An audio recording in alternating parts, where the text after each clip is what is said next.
برادران وطن، آج میں آپ سب کے لیے ایک اہم موضوع لے کر کے حاضر ہوا ہوں، اور وہ ہے کہ داڑھی والے سے نفرت اور بلاتکاریوں سے محبت۔ آخر ایسا کیوں؟ آخر اتنی نفرت ہے کیوں؟ یا ہمارے دیش کے اندر بس اتنا ہی بچا ہے؟ بھارت کے رہنے والے لوگوں، میری ایک بات یاد رکھنا، دراصل یہ ساری کوششیں صرف اپنی کرسی کو بچانے کے لیے کی جا رہی ہے۔ ہندو مسلم کی نفرت کی دیوار پیدا کر کے، ہندو مسلمانوں کو آپس میں لڑا کر کے، مذہب کی بنیاد پر یہ سیاست لڑی جا رہی ہے، جبکہ ہمارے آئین کے اندر، ہمارے دستور کے اندر دفعہ 16 کے اندر یہ بات لکھی ہوئی ہے کہ بھارت کے ہر شہری کو نوکری کرنے کا گورنمنٹ آفس کے اندر برابر کا حق ہے۔ وہاں پر ذات اور پات کا کوئی بھید بھاؤ نہیں ہوگا، وہاں پر مذہب کا کوئی بھید بھاؤ نہیں ہوگا، وہاں پر زبان کا کوئی بھید بھاؤ نہیں ہوگا۔ یہ ہمارے دستور کے اندر بات لکھی ہوئی ہے۔ اتنا ہی نہیں، دفعہ 25 کے اندر یہ بات بھی لکھی ہوئی ہے کہ ہندوستان میں رہنے والے جتنے بھی افراد ہیں، ان تمام لوگوں کو اپنے اپنے مذہب کے مطابق عمل کرنے کا بنیادی حق انہیں حاصل ہے۔ اب ذرا سوچئے کہ آئین کے رکھوالے ہی، دستور کے رکھوالے ہی دستور کے دشمن بنے بیٹھے ہیں، اور ہمیں خبر بھی نہیں ہے۔ ہم اسے ہندو مسلم کی بنیاد بنا دیتے ہیں، لیکن میرے دیش کے لوگوں یاد رکھنا، یہ ہندو مسلم کی لڑائی نہیں ہے، یہ ہمارے آئین کی اصل لڑائی ہے۔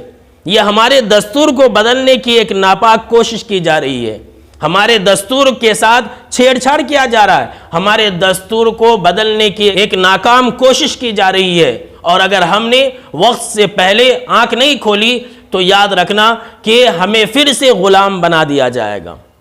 ذرا سوچئے کہ ہندوستان کے اندر بس اتنا ہی کچھ بچا ہے، کیا اور چیزیں نہیں ہیں جو ہمارے لوگوں کے سامنے میں آنی چاہیے؟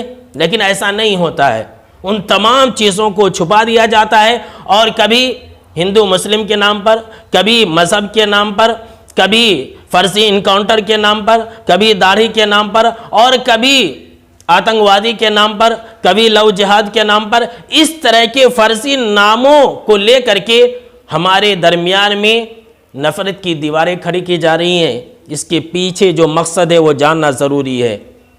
اگر ہم نے وقت رہتے ہی آنکھ نہیں کھولی تو یاد رکھیے، ہم اپنے آپ کو اور اپنی نسل کو غلام بنا کر کے چھوڑ دیں گے۔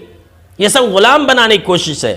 ایک بار پھر سے کوشش کی جا رہی ہے کہ ہندوستان کے اندر جاگیرداروں کا راج ہو، ہندوستان کی تمام چیزوں کے اندر مالداروں کا قبضہ ہو۔ یہی تو کوششیں کی جا رہی ہیں۔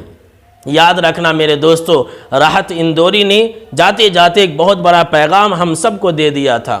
لگے گی آگ تو آئیں گے گھر کئی زد میں، لگے گی آگ تو آئیں گے گھر کئی زد میں، یہاں پہ صرف ہمارا مکان تھوڑی ہے۔ لہٰذا برادران وطن سے میں اپیل کروں گا کہ وہ اپنے آئین کی حفاظت کریں، وہ اپنے دستور کی حفاظت کریں۔ یہ ایک ایسا دستور ہے جس کے اندر سب کو برابر کا برابر حق دیا گیا۔ لہٰذا ہمارے آئین کے دشمنوں سے ہوشیار رہیں اور باخبر رہیں، اور ان کی کسی بھی چال کو کامیاب نہ ہونے دیں۔